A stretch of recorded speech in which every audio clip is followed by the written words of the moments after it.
झन् त्यहाँ हेर्न कुकुर त मोरे खा मरेखा त अघि देख्दै थिएँ। त्यही त बिचारालाई कसले पुरिदिए पनि हुने नि। के भन्छौ मर्यो उसले कता पुरी खान्छ हौ। छक्क पार्छ यो फेरि। ए पुरी भनेको त पकाएर दिने पुरी होइन के कसले गाडी दिए पनि हुने भनेको।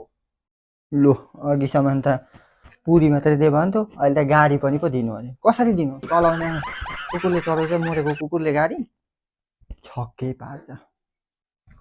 ए प्रभु गाडी दिने पनि त चलाउने गाडी दिने होइन के किन पुरा नबुझेको कसले दबाई दिए नि हुने नि भनेको। लो अघिसम्म त पुरी दे गाडी दे भन्थ्यो अहिले त दबाई पनि दिनु अरे। मरेको कुकुरले कहाँबाट दबाई दिनु बेजी हान्छ लगेर। मरिराख मै गएर पुरिदिन्छु बरु।